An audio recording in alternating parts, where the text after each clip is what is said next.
चलते हैं श्रीमद् भागवत महापुराण। करुणा में भगवान श्री कृष्ण और बलराम जी, ये अनंत शेषावतार बलराम जी, अनंत महिमायुक्त भगवान श्री हरि श्री कृष्णचंद्र जी ब्रज में विराजमान है। लेने के लिए अक्रूर जी को भेजा है कंस ने। कल आपने सुना अक्रूर जी की कितनी महामहिम स्थिति थी। भगवान के चिंतन में पूरा दिन व्यतीत हो गया। संध्या काल के समय ये पहुंचे। जैसी भावना की थी वैसे ही दर्शन हो रहे हैं। भावना की थी जब मैं पहुंचूंगा तो श्री कृष्ण बलराम गौशाला में होंगे, वो देखते ही हम उनके चरणों में गिरेंगे। तो जहां गए तो पहला दर्शन हुआ। पीछे का बड़ा मंगलमय कल चर्चा थी, भगवान के चरण चिन्हों को देखकर लौटना, व्याकुल हो जाना और भगवान की ही भावना में डूबे हुए आना।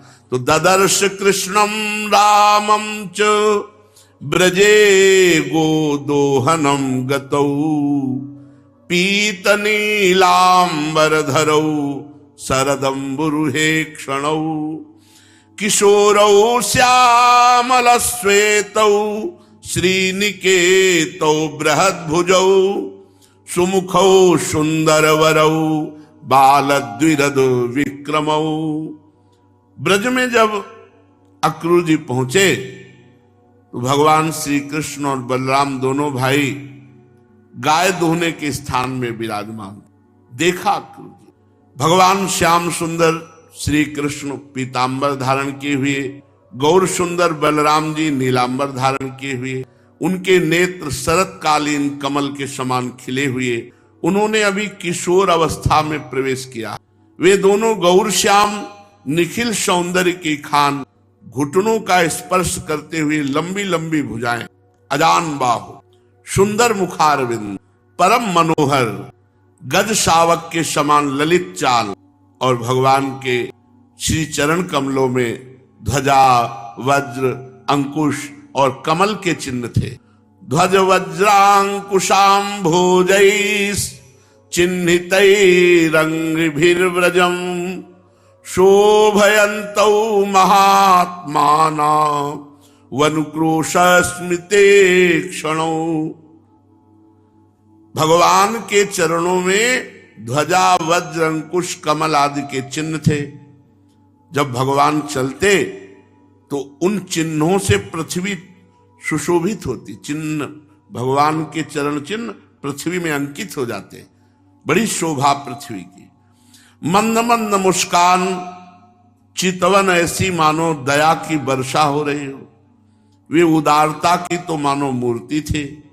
उनकी एक एक चेष्टा, लीला, उदारता और सुंदर कला से भरी थी।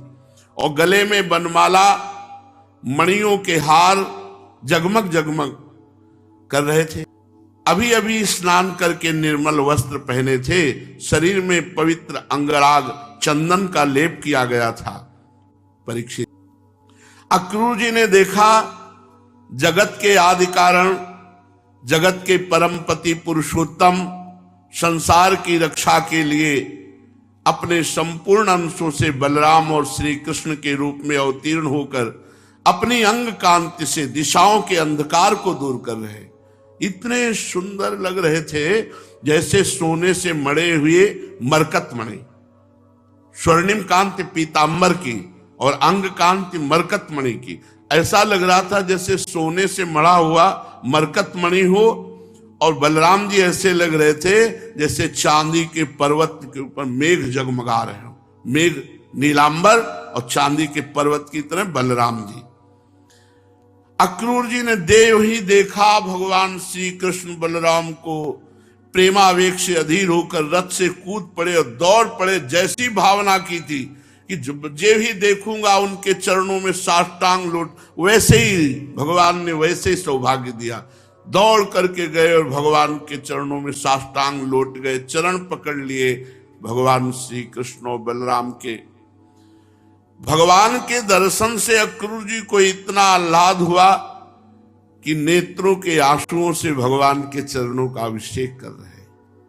सारा शरीर पुलकित है, बोलने की हिम्मत नहीं रह गई, गला भर आया। भगवान के चरणों में बहुत देर पड़े रहे। शरणागत वत्सल भगवान श्री कृष्ण उनके मन का भाव जान गए। उन्होंने वैसे ही जैसी भावना की थी, बड़ी प्रसन्नता से चक्रांकित हाथों द्वारा अक्रूर जी को उठाया और खींचकर हृदय से गाढ़ आलिंगन प्रदान किया। इसके बाद परम मनस्वी श्री बलराम जी के सामने विनीत भाव से खड़े हो गए। तब उन्होंने अक्रूर जी को गले से लगा लिया।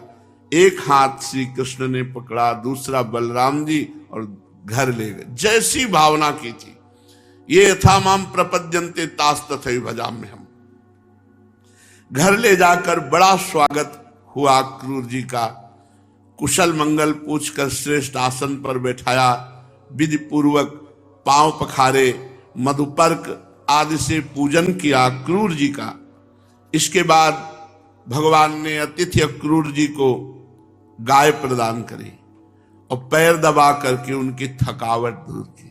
ये देखो भगवान ने अक्रूर जी को गाय प्रदान की और पैर दबाकर थकावट दूर की, और बड़े श्रद्धा एवं पवित्र सुंदर भोजन पवाया श्रद्धा से। जब ये भोजन कर चुके तब धर्म के परम मर्मज्ञ भगवान बलराम जी बड़े प्रेम से पान, इलायची ये सब पवाई, सुगंधित माला पहनाई। सत्कार जब अक्रूर जी का हो गया तब नंदराय जी ने उनके पास आकर पूछा, अक्रूर जी आप लोग निर्दयी कंस के जीते जी किस प्रकार अपने दिन काटते हैं? अरे उसके रहते आप लोगों की तो वही दशा है जैसे कसाई द्वारा पाली हुई भेड़ों की होती है। इंद्रियाराम पापी ने अपनी बिलकती हुई बहन के नन्हे नन्हे बच्चों को मार डाला, और आप लोग उसी के पास रहते हैं। आप सुखी हैं ये हम पूछ भी नहीं सकते, अनुमान भी नहीं कर सकते कि आप सुखी हैं। ऐसे पापी कंस के पास कौन सुखी रह सकता है? अक्रूर जी, नंद बाबा अक्रूर जी से ऐसी वार्ता कर रहे हैं। बड़ा सम्मान अक्रूर जी का हुआ था। भगवान के चिंतन में वो शिथिल थे। उस समय कोई उत्तर नहीं दिया। भगवान श्री कृष्ण बलराम जी अक्रूर जी के पास बैठ गए। बड़ा पलंग था। जैसी जैसी अभिलाषाएं मार्ग में की थी भगवान वो सब पूरी कर रहे। लक्ष्मी जी के आश्रय स्थान भगवान श्री कृष्ण प्रसन्न हो जाए तो त्रिभुवन में कौन सी ऐसी वस्तु है जो अप्राप्य हो। भगवान परम प्रेमी भक्तजनों की हर कामना को पूर्ण करते हैं। अगर कामना भक्त ना करे तो भगवान संसार का विषय नहीं देते अपने भक्त को। देवकी नंदन भगवान श्री कृष्ण, सायंकाल का समय है, पुनः अक्रूर जी को भोजन कराया और फिर अक्रूर जी के पास बैठकर भगवान बातें करने लगे। चाचा जी, आपका हृदय बड़ा शुद्ध है, आपको यात्रा में कोई कष्ट तो नहीं हुआ? स्वागत है, स्वागत है। मैं आपकी मंगल कामना करता हूं। मथुरा के हमारे आत्मीय, सुहृद, कुटुंबी, अन्य संबंधी सब कुशल स्वस्थ है ना? ये पूछना तो व्यर्थ ही होगा, क्योंकि जब तक ये मेरा मामा कंस जिंदा है तब तक कैसे कोई यदुवंशी कुशल हो सकता है? ये हमारे कुल के लिए भयंकर कलंक है, व्याधि है। बड़े खेद की बात है, मेरे ही कारण मेरे निरपराध माता पिता को सुना पुनः बंदी बना लिया गया है, देवकी वसुदेव जी को, और उनको यातनाएं दी जा रही हैं। और क्या कहूं, मेरे ही कारण और भी बच्चे उनके मार डाले गए। मैं बहुत दिन से चाहता था कि कोई न कोई उपाय बने कि मैं मथुरा पहुंचूं। बड़े सौभाग्य की बात आज मेरी अभिलाषा पूरी हुई। सौम्य स्वभाव चाचा जी, अब बताने की कृपा करेंगे कि शुभागमन का क्या संकल्प है, आपके आने का संकल्प क्या है? जब भगवान श्री कृष्ण ने अक्रूर जी से इस प्रकार प्रश्न किया तब उन्होंने बताया कि कंस ने तो सभी यदुवंशियों से घोर वैर ठान रखा है। वो वसुदेव जी को जान से मारने का उपाय भी कर चुका है, पर अभी वो सुरक्षित हैं, जेल में हैं। अक्रूर जी ने कंस का संदेश और जिस उद्देश्य से उसने स्वयं अक्रूर जी को दूत बना के भेजा था, वो सब का सब बता दिया और कहा नारद जी ने जाके बता दिया है कि वो 8वां पुत्र आप ही हैं और नंद बाबा के ब्रज में रहते हैं। पूरी सूचना नारद जी ने दे दी है। अक्रूर जी की ये बात सुनकर विपक्षी शत्रुओं का दमन करने वाले भगवान श्री कृष्ण और बलराम जी हंसने लगे। अच्छा, तो हमको बुलाया गया है, वो विचार कर रहा है कि वहां मरवा डालेंगे, इसलिए हंसने लगे। इसके बाद नंद बाबा से कहा कि देखो अक्रूर जी क्या आज्ञा करते हैं, इनकी बात सुनो कि हमको और ब्रजवासियों को मथुरा चलना है। वहां धनुष यज्ञ है, रंगमंच है, वहां चलना पड़ेगा, ऐसा कंस का आदेश है। बाबा बहुत सहम गए कि इतने राक्षस तो यहां भेज चुका है, जब वहां जाएंगे तो क्या हो जाएगा। भगवान ने आज्ञा करी, तैयार हो जाइए। बाबा ने समस्त गोपों को आज्ञा दी, गोरस, घी, ये मक्खन, ये सब कंस की भेंट के लिए एकत्रित करो। छकड़े जो तो कल प्रातः काल हम सब मथुरा की यात्रा करेंगे और वहां चलकर राजा कंस को कर देंगे ये गोरस, मक्खन, घी आदि। सुना है वहां बहुत बड़ा उत्सव हो रहा है, उसे देखने के लिए देश की सारी प्रजा इकट्ठी हो रही है, हम लोग भी उसे देखेंगे। नंद बाबा ने गांव के कोतवाल के द्वारा पूरे ब्रज में सूचना फैला दी। जब गोपियों ने सुना कि हमारे मनमोहन श्याम सुंदर और गौर सुंदर बलराम जी को मथुरा ले जाकर अक्रूर जी यहां हमसे दूर कर देंगे श्री कृष्ण को, तब उनके हृदय में बड़ी व्यथा, बड़ी व्याकुलता हुई और कहा इसका नाम अक्रूर किसने रख दिया, ये तो क्रूर कर्म है। हम प्रेमियों के परम इष्ट श्री कृष्ण को हमसे दूर ले जाना, ये तो क्रूर कर्म है, और उनका नाम है अक्रूर। किसने रख दिया अक्रूर नाम। मथुरा जाने की बात ऐसे फैल गई जैसे वायु। अब तो सब गोपी प्रेमी जन व्याकुल हो गए, क्योंकि गाय चराने जाते थे तो दिन भर इंतजार में, फिर उनके दर्शन से उनकी शीतलता होती। अब मथुरा जा रहे हैं, बहुतों को तो सुनते ही कि श्री कृष्ण मथुरा जा रहे हैं मूर्छित हो गए। कितना प्रेम प्रभु से है, अचेत हो गई। भगवान मथुरा जा रहे हैं, बात सुनते ही गोपियों के अंदर भारी वृथा। कोई कोई तो भगवान के ध्यान में समाधिस्थ हो गई, शरीर संसार का कोई स्मरण ही नहीं रहा। बहुत सी गोपियों के सामने भगवान श्री कृष्ण का प्रेम, उनकी मंद मंद मुस्कान और हृदय को स्पर्श करने वाली विचित्र पदों से युक्त मधुर वाणी, ये सब याद आने लगी। मथुरा जाने की बात सुनकर के भारी व्याकुलता गोपियों में, मानो उनको पता है कि अब ये यहां से गए तो फिर गए। गोपियां मन ही मन श्री कृष्ण की लटकीली चाल, भाव भंगी, प्रेम भरी मुस्कान, चितवन, सारे शोकों को मिटा देने वाली वो मुस्कुराहट, उदारता भरी लीलाओं का चिंतन करने लगी और विरह के भय से कातर हो गई। उनका हृदय, उनका जीवन, सब कुछ भगवान के प्रति समर्पित था। उनकी आंखों से आंसू बह रहे थे। झुंड की झुंड गोपियां इकट्ठी हो गई और बात करने लगी। गोपियों ने कहा, विधाता तुम सब कुछ विधान तो करते हो, परंतु तुम्हारे हृदय में दया का लेश नहीं है। पहले तो तुम सौहार्द और प्रेम से जगत के प्राणियों को एक दूसरे के साथ जोड़ते हो और फिर उनकी अभिलाषाएं पूर्ण होने नहीं पाती और उनको अलग अलग कर देते हो। ये तुम्हारा खिलवाड़ मुझे बिल्कुल अच्छा नहीं लगा। अय विधाता, तू बच्चों जैसा खेल खेलता है, पहले तो मिलाता है, ये पुत्र, ये पत्नी, ये भाई, ये परिवार, और फिर विलग कर देता है, वो मर गए, वो मर गए, वो मर गए, या वो दूर चले गए, वो परदेश चले गए। ये क्या तेरा खिलवाड़ है? कितने दुख की बात है विधाता। तूने पहले हमें प्रेम का वितरण करने वाले श्याम सुंदर का मुख कमल दिखलाया। ओह, कितने सुंदर हैं। वह काले काले घुंघराले बाल कपोलों पर झलक रहे हैं, मरकतमणि से चिकने सुस्निग्ध कपोल, तोते की चोंच सी सुंदर नासिका, अधरों पर मंद मंद मुस्कान की सुंदर रेखा जो सारे शोकों को तत्क्षण भगा देती है।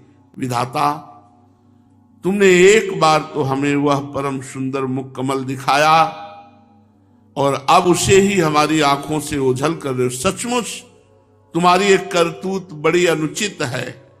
हम जानती हैं इसमें अक्रूर का दोष नहीं है, ये तो साफ तुम्हारी क्रूरता है। वास्तव में तुम ही अक्रूर के नाम से यहां आए हो और अपनी दी हुई आंखें तुम हमसे मूर्ख की भांति छीन रहे हो। इन आंखों के द्वारा हम श्याम सुंदर के एक एक अंग में तुम्हारी सृष्टि का संपूर्ण सौंदर्य निहारती रहती थी। विधाता, तुझे ऐसा नहीं करना चाहिए, हमसे श्याम सुंदर को दूर नहीं भेजना चाहिए। अहो, ये नंद नंदन को भी नए नए लोगों से ने लगाने की चाट पड़ गई है। देखो तो सही, कहां गया इनका प्यार, इनका प्रेम। एक क्षण में मथुरा के लिए तैयार हो गए। हम तो अपने घर द्वार, स्वजन संबंधी, पति पुत्र सबको छोड़कर इनकी दासी बनी। इन्हीं के लिए आज हमारा हृदय शोकातुर हो रहा है, परंतु ये ऐसे है कि ये तैयार हो रहे हैं मथुरा जाने के लिए। आज की रात प्रातःकाल मथुरा वासियों के लिए, वहां की स्त्रियों के लिए निश्चय बड़ा मंगल प्रभात होगा। उनकी बहुत दिनों की अभिलाषाएं अवश्य ही पूरी होंगी। ये हमारे ब्रजराज श्याम सुंदर अपनी तिरछी चितवन मंद मंद मुस्कान से युक्त मुखारविंद का मादक मधु जब वितरण करेंगे और मथुरापुरी में प्रवेश करेंगे तो सब मथुरावासी उसका पान करके धन्य धन्य हो जाएंगे।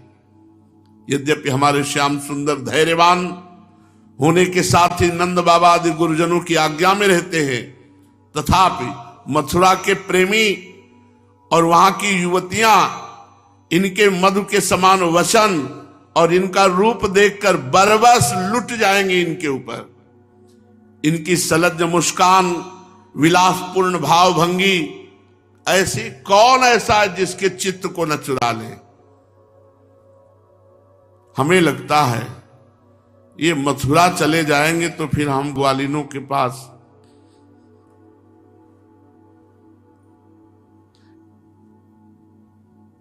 ये लौट कर क्यों आएंगे? श्याम सुंदर, तुम हमारे जीवन हो। हम तो धन्य मानती हैं मथुरा के वासियों को, क्योंकि वो हमारे श्याम सुंदर को नेत्र भरकर पान करेंगे। आज मथुरा में महान उत्सव है। ये रमा रमण गुणसागर नटनागर देवकी नंदन श्याम सुंदर का वो दर्शन करेंगे, निहाल हो जाएंगे। देखो सखी, ये अक्रूर कितना निठुर है। थोड़ी देर चित्त लगा के देखो, जो रात दिन भगवान का दर्शन करते हैं, भगवान से उनके सामने से प्रभु जा रहे हैं, क्या हालत हुई। अपने लोग तो केवल कथा सुन रहे हैं, कह रहे हैं, उनका हृदय देखो। थोड़ी देर उनके हृदय में, हृदय की भावना को मिलाने को, क्या विकलता होगी गोपियों के हृदय में, क्या दशा हो जाएगी मैया की। लेकिन ये बाह्य लीला है, आंतरिक लीला में प्रभु कभी एक कदम भी धाम छोड़कर नहीं गए। वृंदावनम परित्यज्य पादमेकम न गच्छति। ये अक्रूर कितना निठुर है सखी, ये हृदयहीन है हमें लगता है, क्योंकि हमारी पीड़ा और दुख को ये नहीं समझेगा।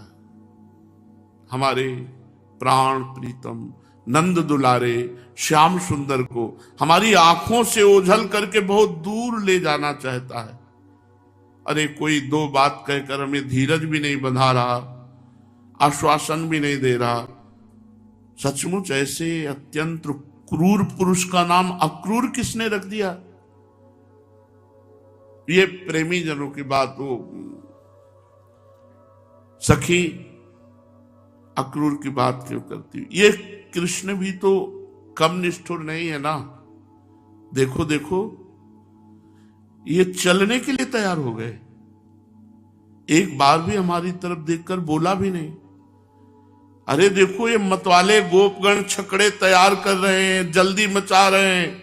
अरे ये गोपजन जानते नहीं कि श्री कृष्ण गए तो दोबारा वापस नहीं आएंगे। ये हमारे बड़े बूढ़े इनको समझाते क्यों नहीं? सखी, अब जो मन में आवे सो ये करें, हम कर भी क्या सकती हैं? विधाता हमारे प्रतिकूल हो गया। ऐसा करते हैं, हम सब चलते हैं और स्वयं चलकर अपने प्राण प्यारे प्राणेश श्याम सुंदर श्री कृष्ण को समझाएंगी, रोकेंगी। ये क्या कर लेंगे कुल के बड़े बूढ़े जन, क्या कर लेंगे बंधुजन हमारा? अरे जब हमारे प्राण ही जा रहे हैं तो हम कैसे जीवित रहेंगे? अभी गए नहीं है तब हमारे चित्त की ऐसी दशा है कि हमें लगता है हमारा दुर्भाग्य प्रकट हो गया। सखी, इनकी प्रेम भरी चितवन, मनोहर मुस्कान, ये मीठी मीठी बातें करते थे, विलासपूर्ण चितवन से देखते थे, ये प्रेमालिंगन करते थे। रासलीला की वो रात्रियां जो बहुत विशाल थी, इन्होंने हमारे साथ बिताई। हम कैसे जी पाएंगे इनके बिना? धन्य है उसका जीवन जो कि हम कैसे प्रभु के बिना कैसे जिए। धन्य है उनका जीवन। इसीलिए बड़े बड़े ऋषि मुनि गोपी चरणों की चरण रज की वंदना करते हैं। वंदे नंद ब्रज स्त्री राम पाद रेणु भीक्षसा। नमस्कार है, प्रणाम है ब्रज देवियों की चरण रज की। सखी, हम तुमसे सही कहते हैं, हम उनके बिना जी नहीं सकते। अपार विरह व्यथा की नदी आ गई, अब हम नहीं पार कर पाएंगे इसे, हम डूब जाएंगे विरह व्यथा में। अरे एक दिन की नहीं, प्रतिदिन की बात कहती है। ये भरोसा था कि ये सायंकाल गौएं चरा के आए थे तो हम जीवित रहते थे। अब ये कैसे हम देखेंगे उनकी वो घुंघराली अलकावली, गले के पुष्पों के हार, गौओं के खुर की रथ से मुखमंडित, बांसुरी बजाते मंद मुस्कान से, तिरछी चितवन से देख देख कर हमारे दिन भर के विरह को शांत कर देते। भला अब हम कैसे जिएंगे? परीक्षित, गोपियां वाणी से तो ऐसा कह रही थी, पर उनका हृदय का एक एक मनोभाव श्री कृष्ण में, श्री कृष्ण का आलिंगन कर रहा था। अभी श्री कृष्ण गए नहीं, जाने की बात सुनी तो विरह की संभावना से अत्यंत व्याकुल होकर लाज छोड़कर पुकार उठी। एवं ब्रुवाणा विरहातुराभृशं ब्रज स्त्रियः कृष्ण विसक्त मानसाः विसर्ज्य लज्जां रुरुदुः स्म सुस्वरं गोविंद दामोदर माधवेति।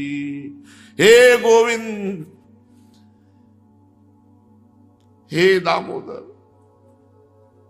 हे माधव, मैं तुम्हारे बिना जीवित नहीं रह सकती। ऐसे पुकार पुकार कर सब गोपियां एक स्वर में रो रही, सुललित स्वर में रो रहे हैं। विसर्ज लज्जाम रुरुदुः स्म सुस्वरम गोविंद दामोदर माधवेति। उच्च स्वर से रोते हुए, हे गोविंद, हे दामोदर, हे माधव, तुम्हारे बिना हम नहीं जी सकते। सारी रात व्यतीत हो गई रोते रोते।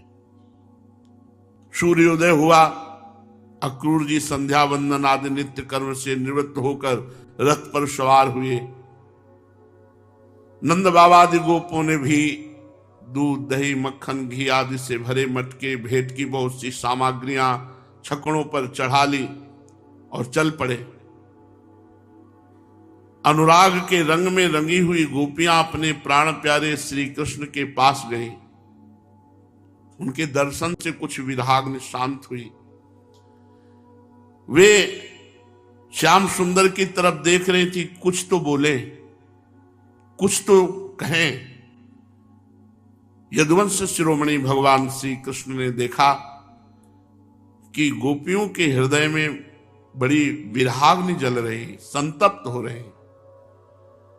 तो इतना कहा कि मैं आऊंगा, बस मैं आऊंगा। गोपियों को जब तक रथ की ध्वजा और पहियों से उड़ती हुई धूल दिखती रही, तब तक सब चित्रलिखित ज्यों की त्यों वहां खड़ी रही। परंतु हृदय तो हृदयाराध्य मनमोहन प्राणवल्लभ श्री कृष्ण के साथ चला गया। बस एक शब्द जीवित रखे था, मैं आऊंगा।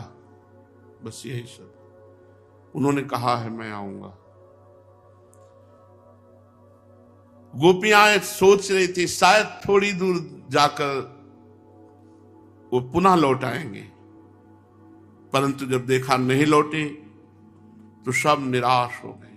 सोचो क्या दशा होगी जब नेत्रों से भर भर कर भगवत रूप माधुरी का वही भगवान चले गए। कैसे, ये तो प्रेमी हृदय जानता है, और ऐसे नहीं समझ में आएगा कि विरह क्या होता है। जब यहाँ का तो सांसारिक जो प्यार है वो तो भोग वासना को लेकर के है, उपासना को लेकर थोड़ी है। जब अनुराग उत्पन्न होता है उस समय अनुरागी की जो दशा होती है, बिछुरत एक प्राण हरिले ही।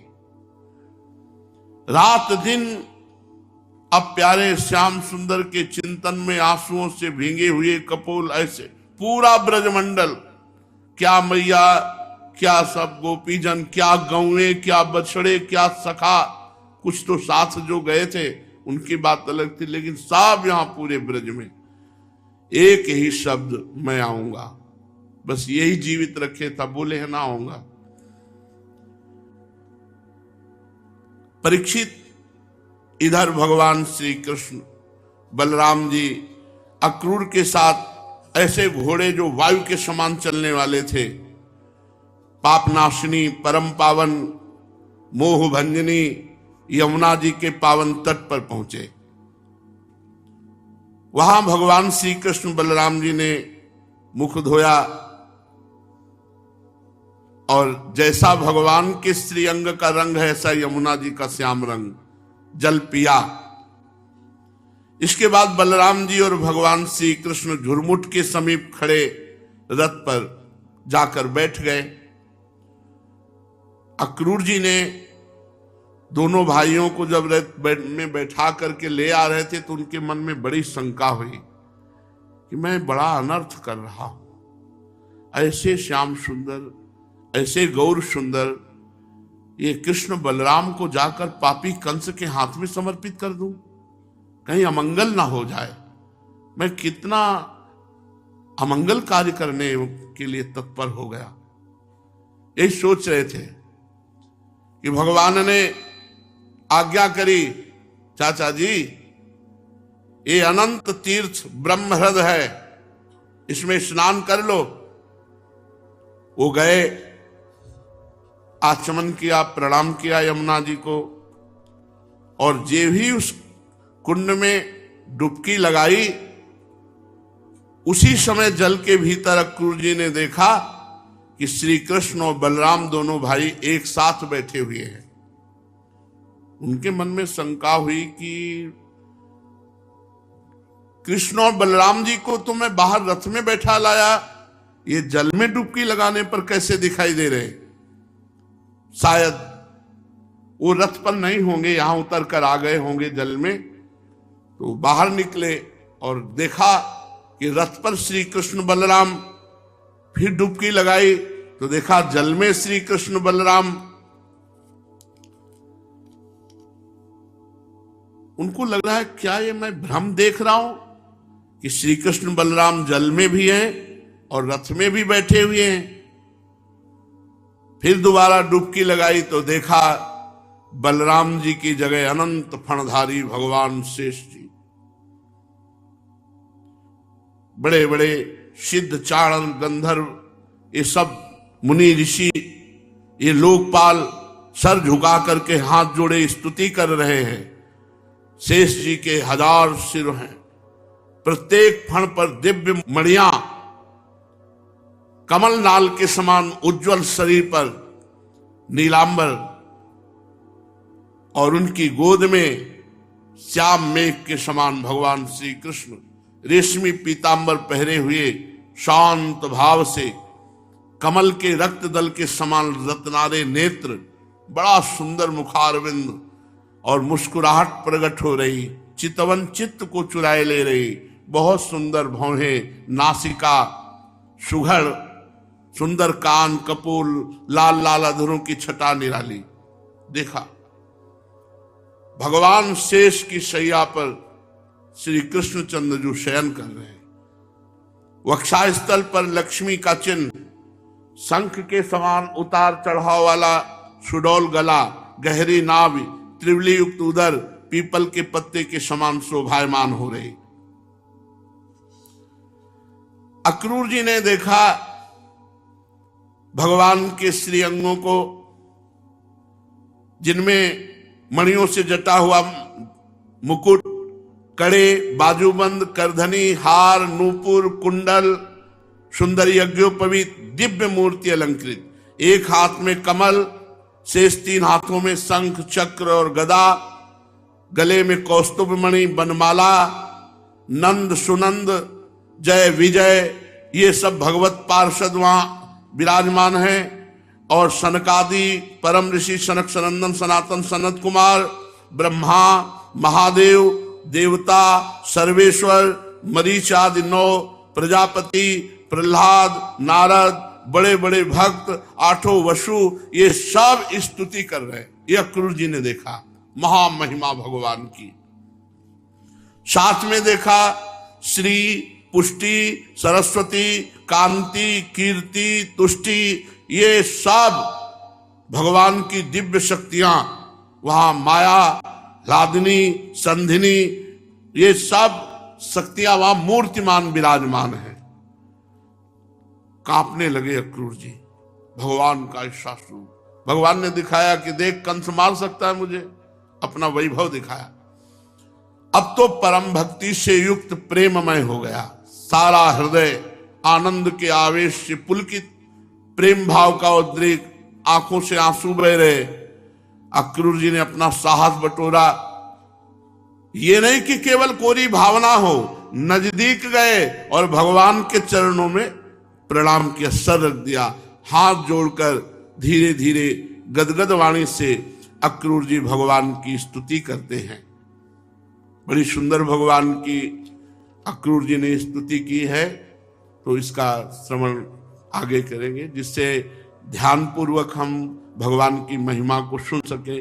जल्दीबाजी में ग्रहण करना नहीं, उस समय भी हो गया, पर हम ये बताना चाहते हैं कैसे भी भगवान से जुड़ जाओ, धन के लोभ से जुड़ जाओ, दुख निवृत्ति के लोभ से जुड़ जाओ, भगवान को जानने के भाव से जुड़ जाओ, भगवान को पाने के भाव से जुड़ जाओ, कैसे भी भगवान से जुड़ जाओ, इनका स्वभाव और प्रभाव ऐसा है कि उसी दिन से आपका परम मंगल शुरू हो जाएगा। लेकिन परम मंगल आपके अनुसार नहीं होता, ये बात ध्यान रखना। तुम सोचते हो ये काम बन जाए तो परम मंगल हो जाएगा, ये बात बन जाए तो परम मंगल हो जाएगा, लेकिन अल्पज्ञ हो। भगवान दूर की देखते हैं कि इससे इनका मंगल हो जाएगा, तो भगवान पूरी नहीं करेंगे। वो मंगल भवन है, वो मंगल ही तुम्हारा करेंगे। इसलिए दृढ़ विश्वास रख के एकमात्र केवल भगवान का आश्रय भरोसा और खूब नाम जप, और जितना बन सके अच्छे आचरण करो, अच्छे चरित्रवान बनो, तो भगवान की कृपा से ये जन्म सार्थक हो जाएगा। नहीं तो रोज की रोज आयु क्षीण हो रही, श्वासें जा रही, हम मृत्यु के नजदीक जा रहे हैं, हमारा ये जीवन छिना, फिर हमसे कोई साधना नहीं बनेगी। 83,99,999 योनियों में किसी में ऐसी सामर्थ्य नहीं कि हम अपने प्यारे प्रभु का भजन कर सके या उनका पूजन कर सके या उनको पुकार सके। ऐसी तमोगुणमयी वृत्ति रहती, बस खाना पीना जीना भोग मर जाना, भय निद्रा आहार मैथुन, बस यही केवल दिमाग में रहता है। इसलिए जैसे बने उल्टे सीधे जैसे बने, भाव कुभाव जैसे बने, नाम पकड़ लो, नाम मंगल कर देगा। बड़ा इसीलिए कहते बहुत कठिन है भजन करना। हमारी वृत्तियों को चुराने के लिए माया इतने षड्यंत्र रचती, हम जान ही नहीं पाते कि ये षड्यंत्र है, और मन भगवान के चिंतन से विमुख होकर माया का चिंतन करने लगता है। जैसे बने, मन ना लगे तो जबान से राम कृष्ण हरि बोलो, जबान से हरिशरणम राधा राधा राधा हरे नमः परम मंगल, जबान से बोलो। यद जिह्वाग्रे ना कि मनसाग्रे, अगर जिह्वा के अग्रभाग में नाम विराजमान, काम बन जाएगा। ये कलिकाल मलायतन मन कर देख विचार, श्री रघुनाथ नाम बिन नाही नानाधार। अगर नाम नहीं है भाई तो सब मिट्टी हो जाएगा। नाम है, एक नाम अगर ले लिया तो तुम्हारे तारने की पूरी व्यवस्था वो कर देगा। एक नाम में बड़ी अपार सामर्थ्य है। ऐसे नाम को हम न छोड़ें, निरंतर जपे, शेष चर्चा आगे। श्री राधा।